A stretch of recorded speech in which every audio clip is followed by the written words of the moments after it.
30 years, the giant Canada goose was on the verge of extinction. Today, great flocks of this enchanting bird grace the skylines and parklands of northern cities. I'd like you to meet a Canadian naturalist who lives in their world, the world of the giant and the lady giant, and some very little giant birds who find their wild country close to man.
The giants have returned.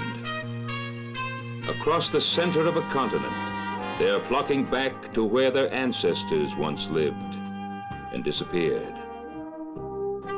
Civilization has spread across their old range now, but they don't seem to mind.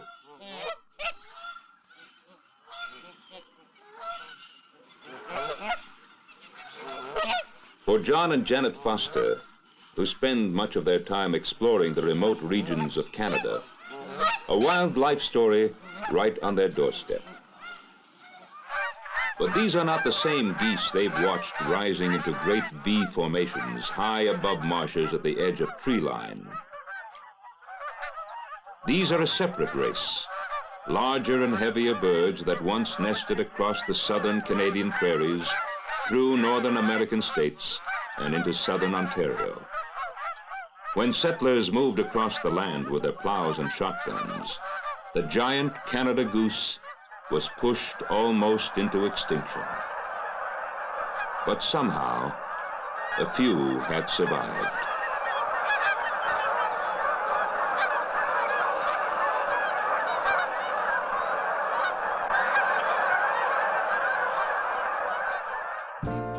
If you live in a northern city such as Regina, Guelph, Rochester, Minnesota, or Toronto, you might have wondered about these gentle giants. Why don't they go south with their high-flying cousins? Why do they choose to spend the winter in a city park or along the open waters of an icy northern lake? One of the reasons is as old as time: instinct. For this was the range of the giant Canada goose long before man appeared. But there's more to it than this, as John and Janet Foster soon began to find out. For a bird that not so long ago was being nostalgically displayed in museums, the giant Canada is staging a remarkable comeback. As spring approaches, the winter flocks disperse. You begin to see birds pairing up. Strangers who come too close are run off in no uncertain manner. It's territorial behavior as the nesting season approaches. As a warm spring sun continues to melt away the last snow across southern Ontario, giant Canadas, in pairs and in groups, converge on the same destination: a sanctuary in the city of Guelph, where they will be free to come and go as they wish. Under the gentle guidance of Bill Carrick, Courtwright Waterfowl Park has been a major breeding station for giant Canadas. With government cooperation, thousands of birds have been raised here.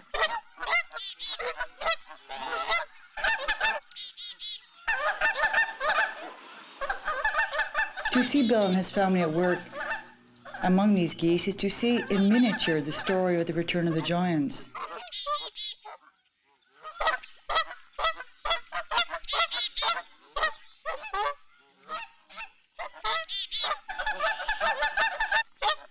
Bill is a very quiet man, a dedicated naturalist, a wildlife photographer, one of the many Canadians who have done so much for wildlife conservation in this country. And this is the time for photography. The birds are restless and always active. They're choosing territories and partners as spring stirs their blood.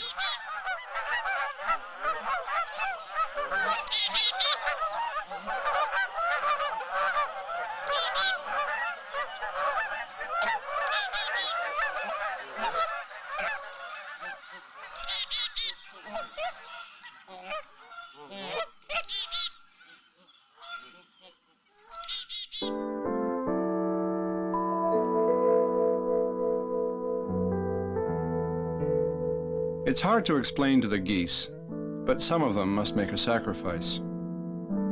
Bill needs their first clutch of eggs for artificial incubation. Each egg is a reservoir of new life and new hope for the giant Canada goose.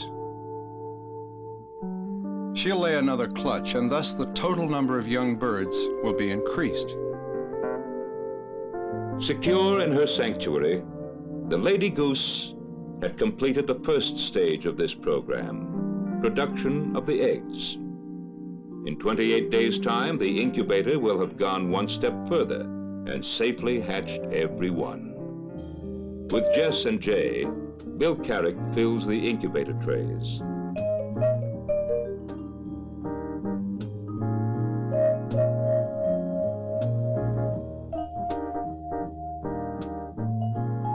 When the egg is close to hatching, a tiny voice inside begins to communicate with the outside world. It's also quite easy to check the health of a developing embryo by holding the egg against a strong light.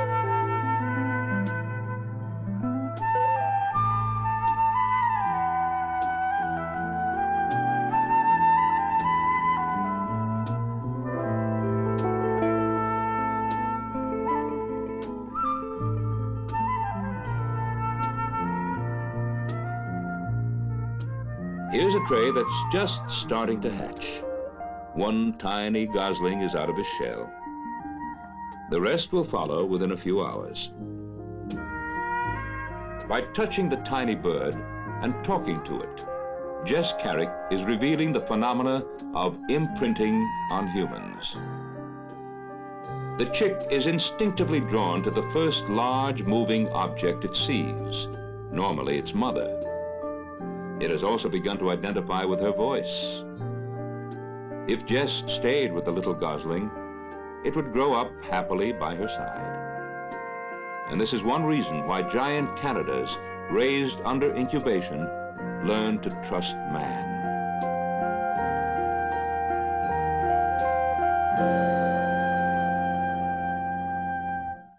Little giants, a few hours old.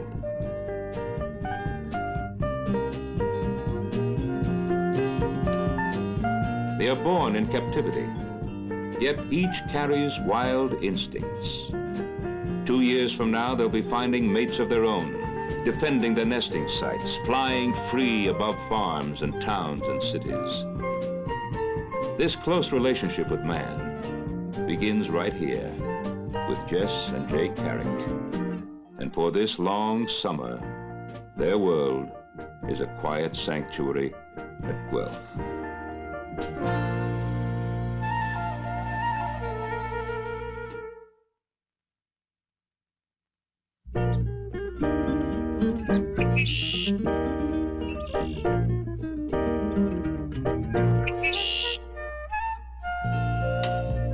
The grassy shore of Toronto Island. It's not exactly wilderness, but a public park for one of the largest cities in North America. The giant Canada geese find it just right for them. Less than a mile from this city of 2 million people, several hundred pairs of these sensible birds have settled down to nest. Why not? It's a public park. They have a delightful way of claiming the island as their own. Everywhere you walk, you encounter these little circles of goose territory with a long-suffering female who gives you cold looks from her nest. It's worked out well for the island science school. Kids from the city come over here for a week at a time. With Peter Middleton as their guide, they can literally walk among the nesting birds. For a long time they were not here on our island. How did they get here? Well, that's a very good question. How did they get here? If these geese were not here, they were brought. Do you think they were brought as adults? Get them. One thing would be a problem in catching them. Secondly, what do adults tend to do winter and summer? Migrate. They migrate, right. So this is a real problem. Who would we bring then to the island? Either the eggs or the young. The geese responded well to this environment. About 12 years ago, 10 geese were brought here to Toronto Island. Today, the flock numbers over 1,000. What do we normally represent to geese? Enemies. And humans then could possibly come along and destroy eggs if they were hunting for them at one point. These are protected now, so it doesn't happen any longer, but it did in the past. Who else might be interested in finding duck eggs or goose eggs for supper? Raccoons. Raccoons, exactly. What else? Snakes. Not snakes, but gulls. Turtles might. So, how would a tree... The geese nest here in marshes, on little meadows, and on small islands. It's harder to get to, isn't it? So some of our geese then have taken to nesting in trees. One of the weirdest places. When you're at the farm this afternoon, you'll see one of our tree nesting geese.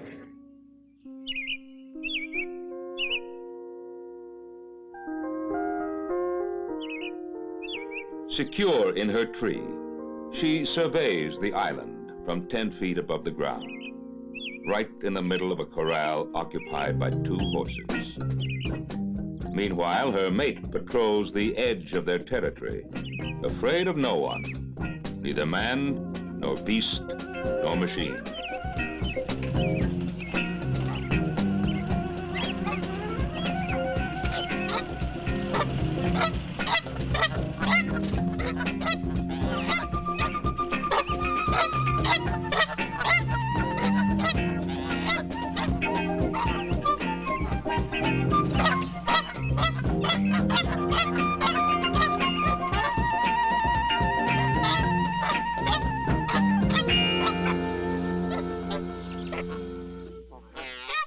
It was the expanding Toronto Island flock of geese that supplied the first stock for the sanctuary at Guelph. And now Bill Carrick, in turn, is sending birds to local ponds. These are 2 years old and ready for release. But you can't just pick out a male and a female and send them off into the wild together. They mightn't like each other. So you let the geese decide. And when you spot a couple that have that gleam in their eye and stay close to each other in the flock, you can be sure they're a mated pair.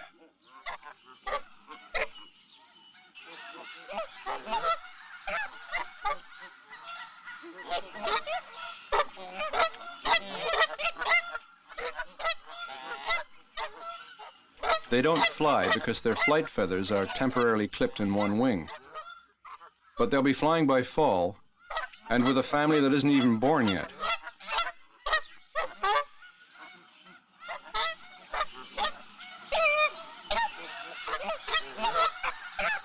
They'll carry these numbers for life, numbers that will go into files in Ottawa and Washington. A Canadian Indian once described these bands as wedding rings.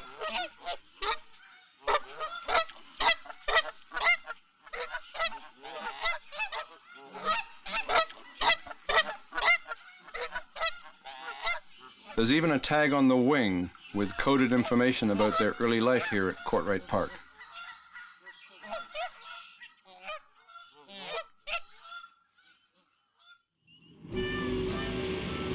and then off into the country for their new life together in a quiet pond.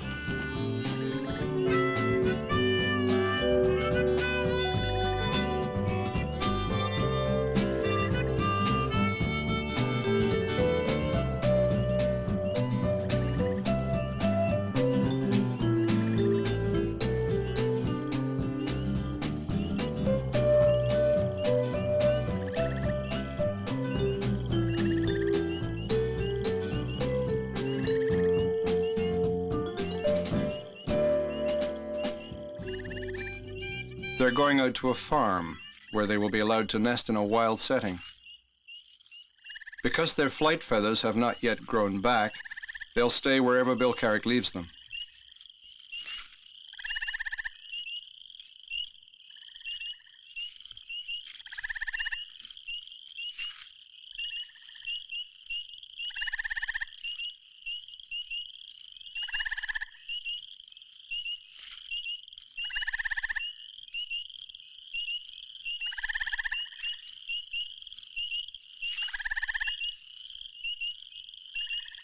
Many farmers and landowners with good marshes and ponds have taken mated pairs of giant Canadas like this and then kept an eye on them throughout the summer.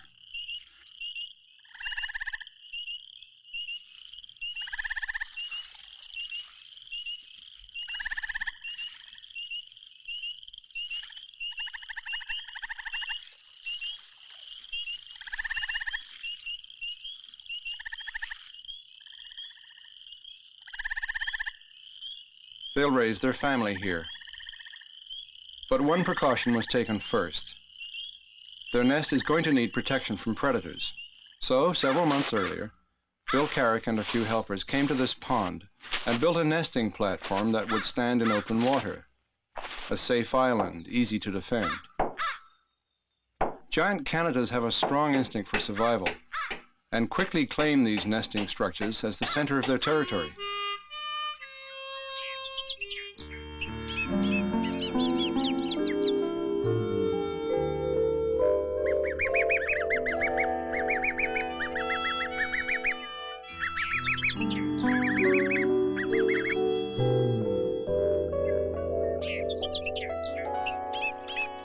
Jess and Jay are still accepted, with some reservation.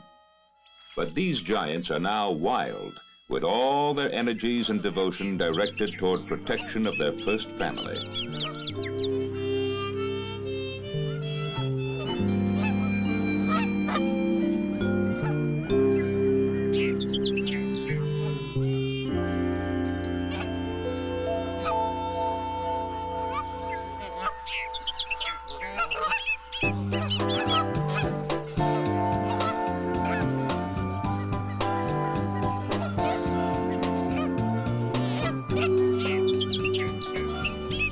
At this moment, even as they leave their nest, this nesting structure and the marsh they were born into are being imprinted on their memory. When they're grown up, they'll come back here with mates of their own. This imprinting onto a territory is the key to reestablishing giant Canada geese in suitable areas. One egg left. That's not unusual. It's probably infertile.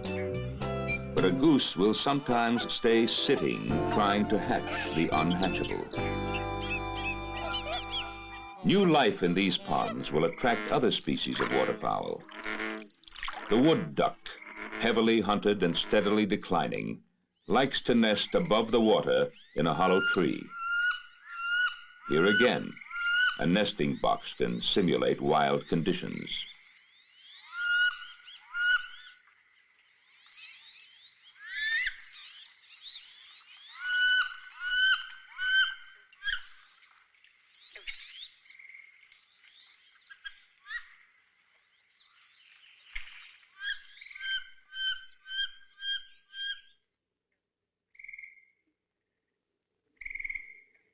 Come, my children, everybody out.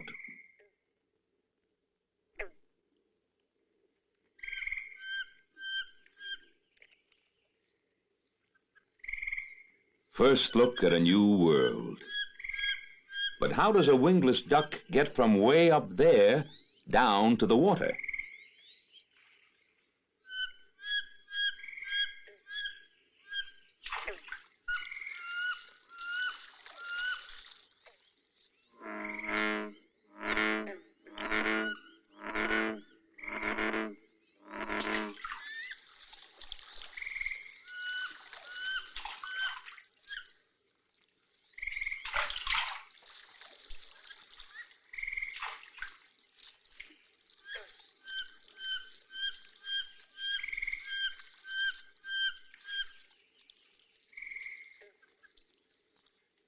Last one in is a wood duck.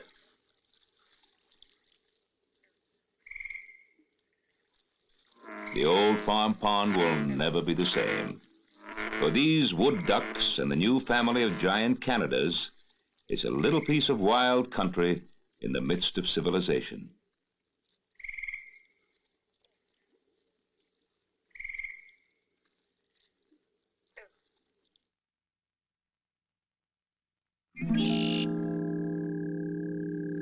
The original giant Canada geese were gone from these marshes by the turn of the century.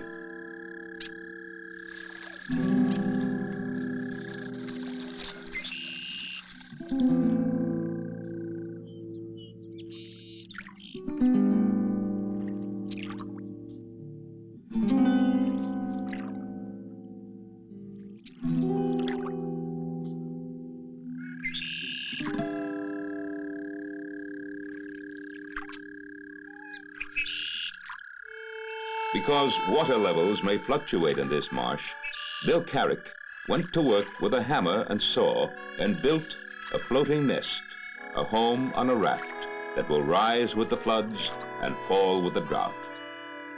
He'll save the eggs of many a goose family with these thoughtful touches.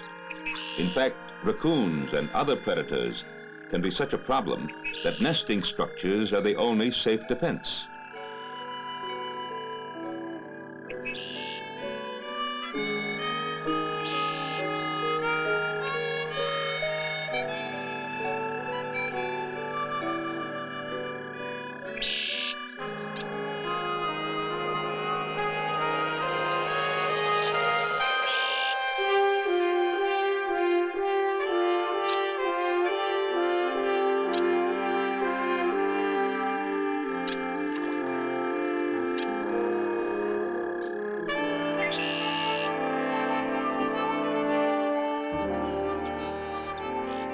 New sounds in the old marsh.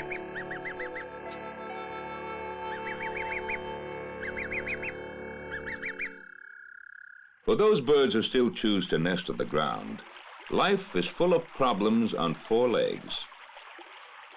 White-tailed deer are no threat, but there's one small aggressive predator who's an ancient enemy of the giant goose.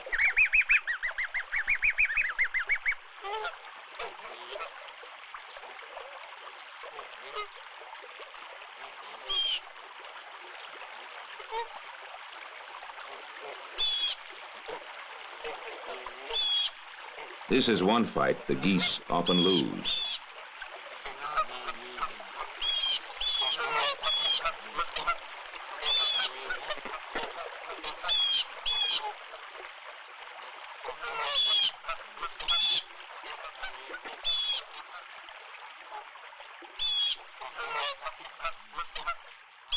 Defeat for the giants. Raccoons are hard to bluff.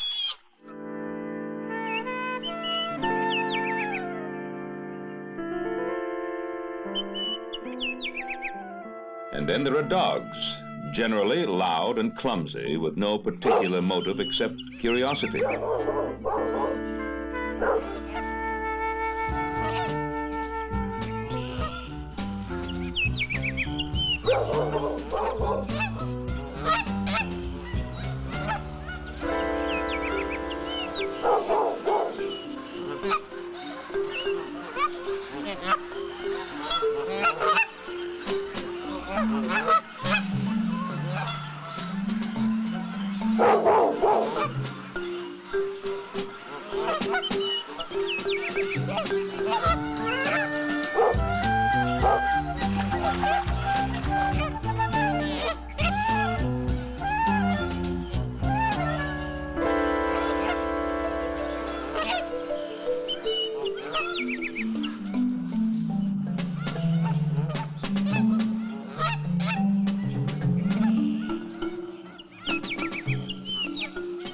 It seemed so easy on land, but now the gander towers above him.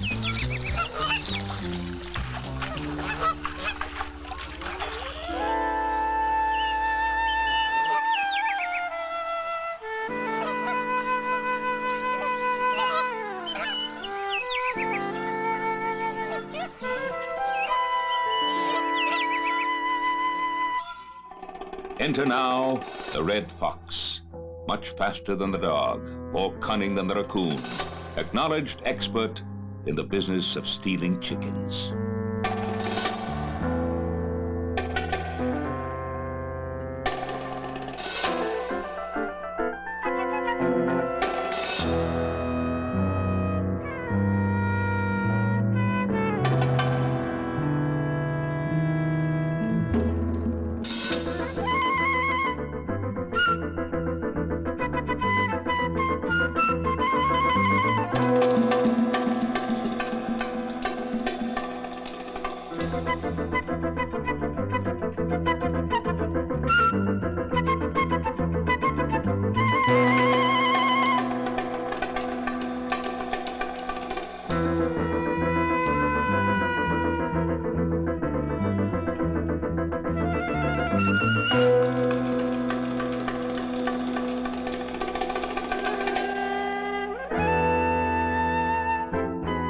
And the winner.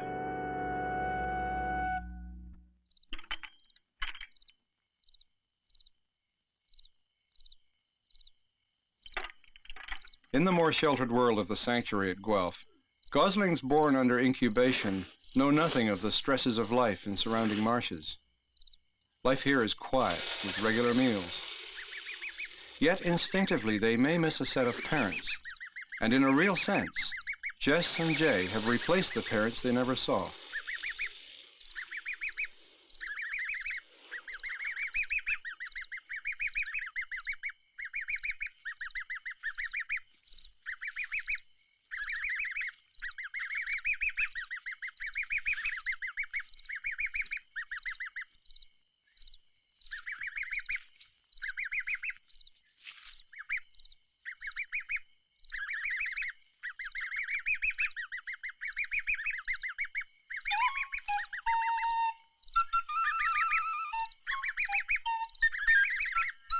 Through Hamelin town, Pied Piper marched a long, long time ago. And as he marched, the spell he cast had half the town in tow. For all the little ones danced behind, without a sign of fear. Even a squirrel stopped to watch, for there was magic here. Remember the two tiny goslings that Jess picked up in the incubator? They'll follow now just as faithfully as though Jess and Jay were a pair of giant Canada geese.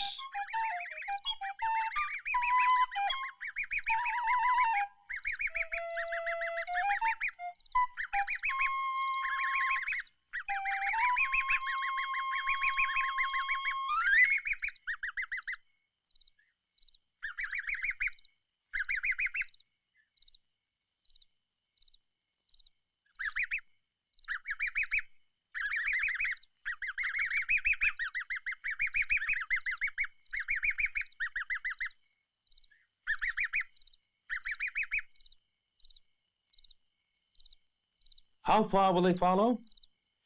Jess and Jay decided to expose them to the multitude of waterfowl living here at Courtright Park, to test the strength of this unusual bond between geese and children.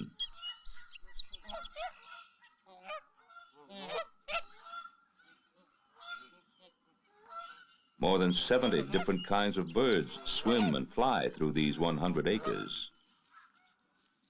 Sometimes it's hard to tell the wild ones apart from the permanent residents. And all of this within the city limits of Guelph.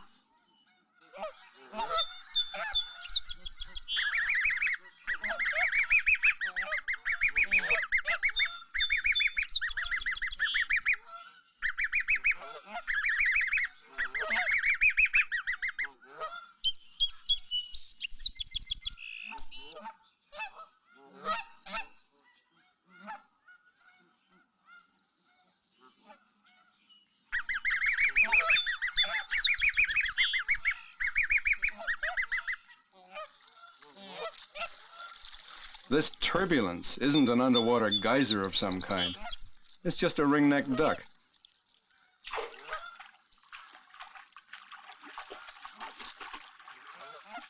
And a smaller bird a long way from its normal range in the west, a cinnamon teal. And in spite of a blue bill and white cheeks, these are simply called ruddy ducks.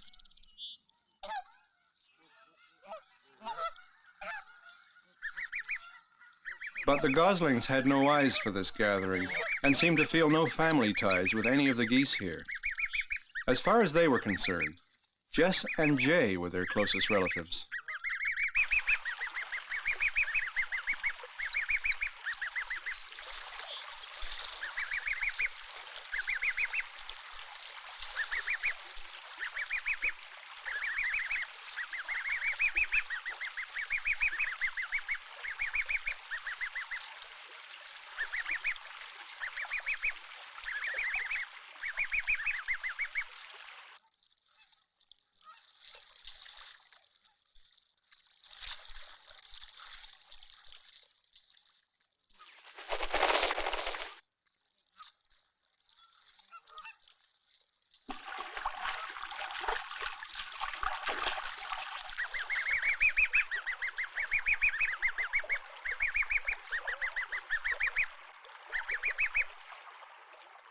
Up ahead, whistling swans.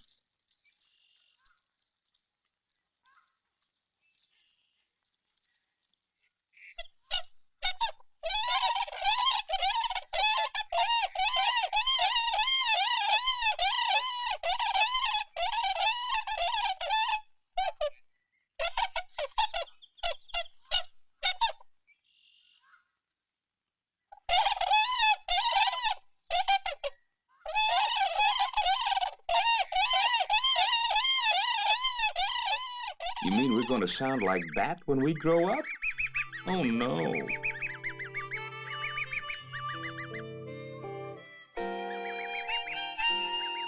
Jess and Jay were raised among wild creatures. It's not the first time a mysterious bond has formed across the gap between their world and that of a tiny bird. For Jess and Jay Carrick, it's another of the close relationships they've known here at the sanctuary. For the geese, it goes deeper. They are firmly imprinted on two human beings.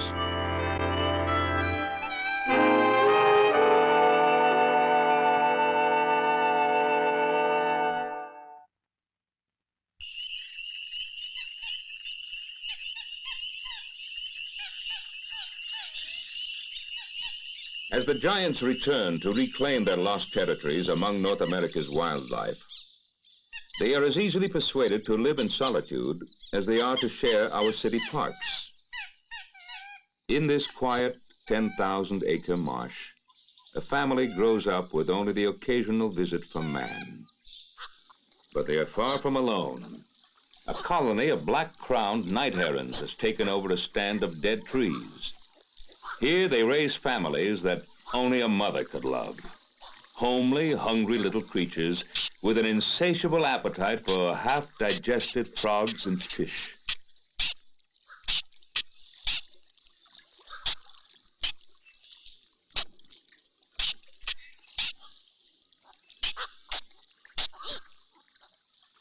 It's hard to believe that they'll grow up into surprisingly graceful birds. Certainly, from the sounds you hear in this colony, it's obvious they'll never learn to sing.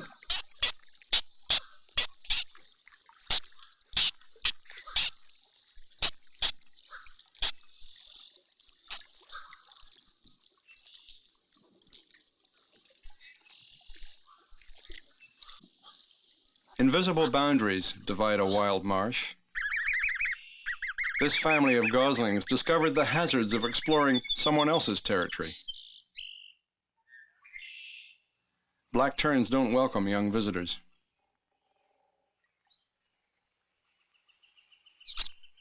A few bits of grass and reeds, the nest almost afloat.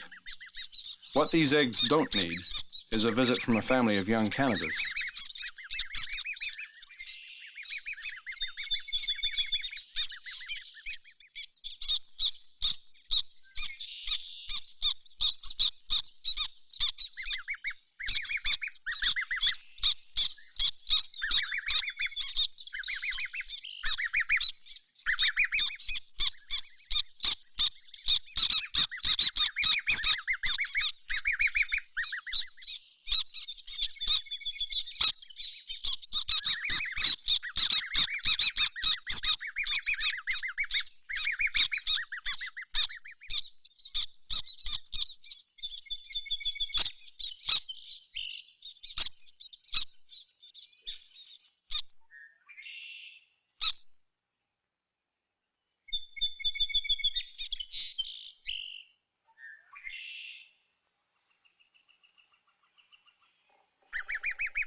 A lesson learned without serious danger. But in some marshes, goslings can disappear in a swirl of water into the jaws of immense pike, or feel sudden death from a snapping turtle lying in ambush.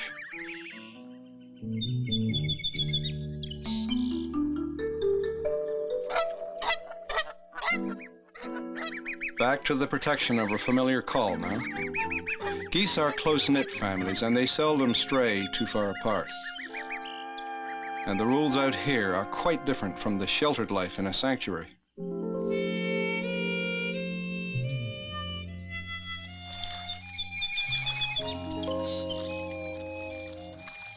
The giants have responded so well to efforts to help them that some of our parks are filling up with them. They're overflowing, and they're overpopulated with these happy, well-fed birds who see no reason to leave. That's why these large, publicly owned marshes are now being used instead. There's a lot more room here. And even though the parent birds were raised by hand, the young ones are still truly wild, and eventually they'll return to the wild.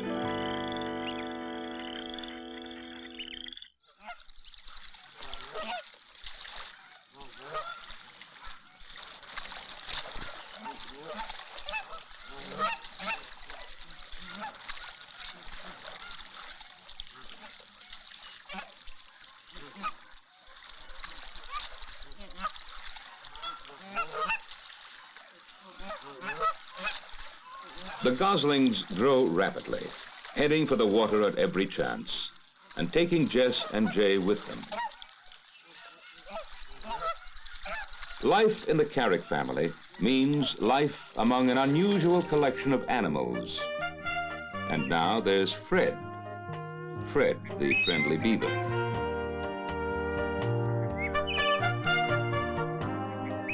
When Fred arrived at the farm pond, relations with the Canadas became a little strained.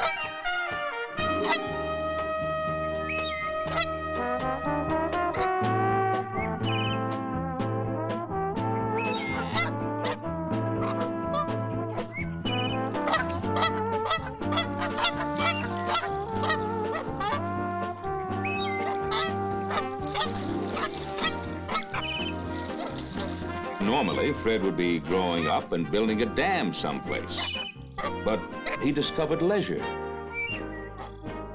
To the geese, he was simply a strange-looking creature to be viewed from a distance.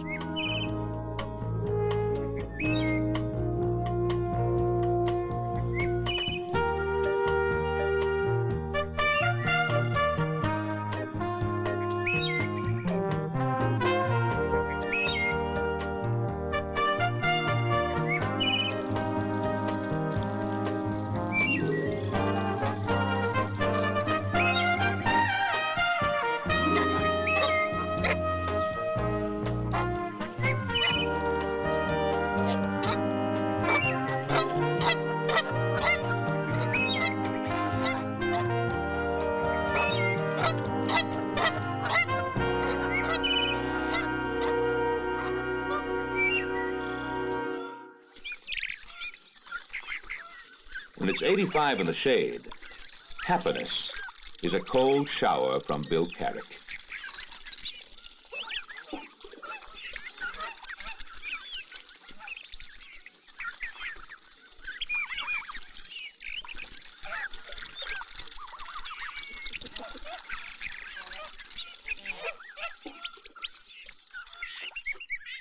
Just like brothers everywhere,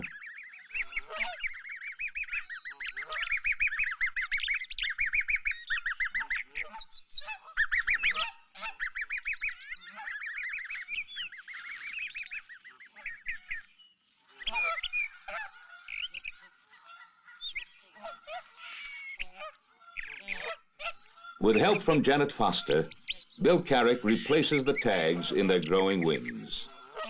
It's just a number they carry that tells him whose egg they came from.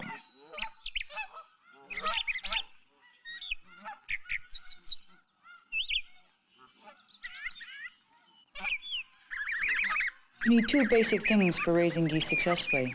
You need water and you need fresh grass. So every 3 or 4 days, the wire cages are moved on. They're moved on to a new patch of grass.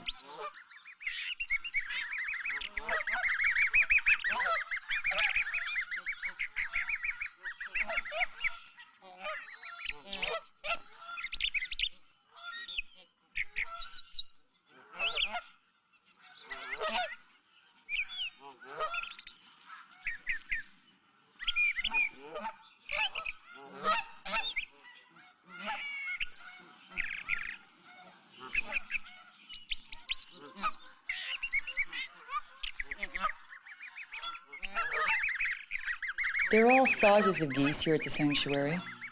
These ones are small because they were born late and came from a second brood. But they grow fast. In just 8 weeks' time, they'll carry the distinctive white cheeks of the giant Canada.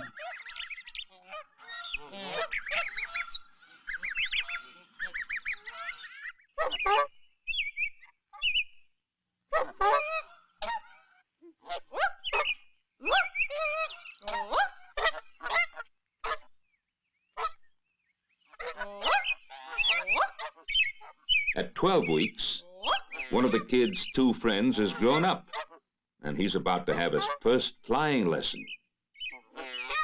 All summer long, he's been patiently walking behind Jess and Jay. Now they're going to try to get him off the ground.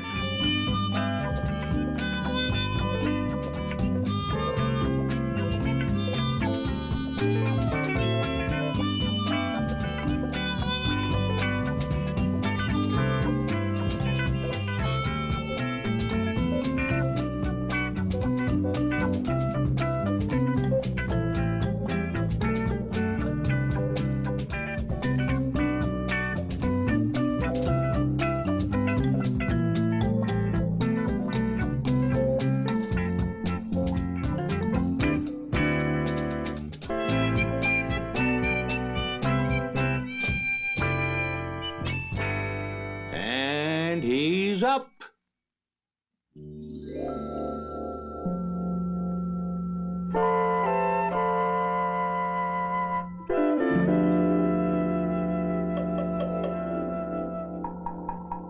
Now another problem. Where to from here? The best solution is a soft landing on water. The trick is, find an open patch of water where there's no danger of a crash. Then simply zero in on it and glide gently down, ever so gently, for a perfect landing.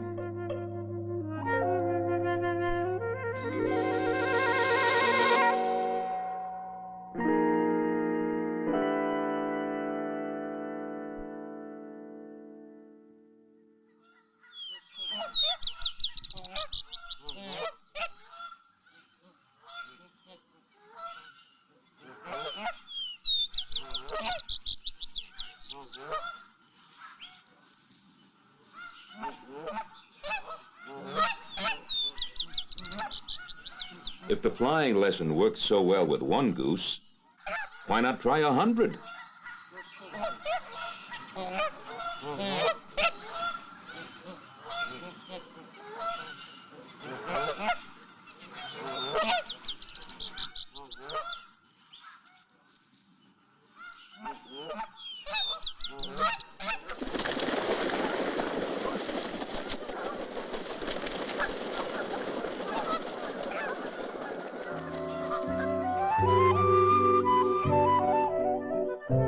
The freedom of flight.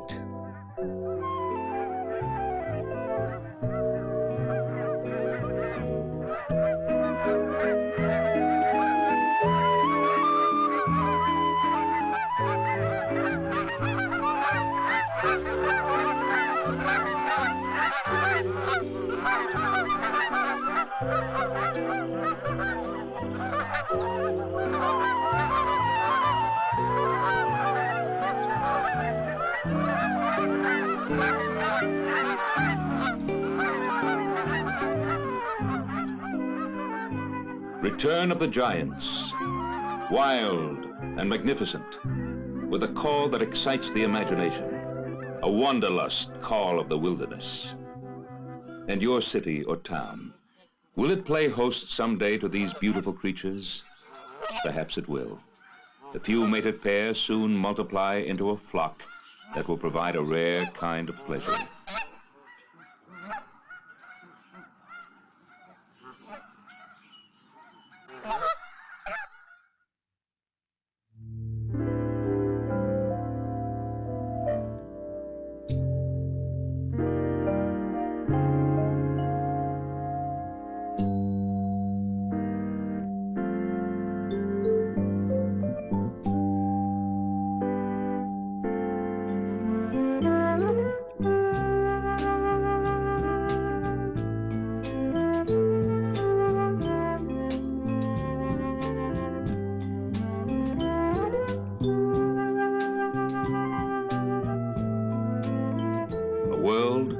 ungraced by the powerful wing sweep of giant Canadas? It nearly happened.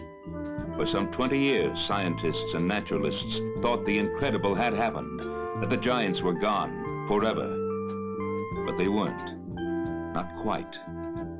Nature gave them and us a second chance. Once victims of man's encroachment, the only challenge now is to ensure they will never again be victims of his indifference, to ensure that the giants will remain friend of man, companion to the clouds.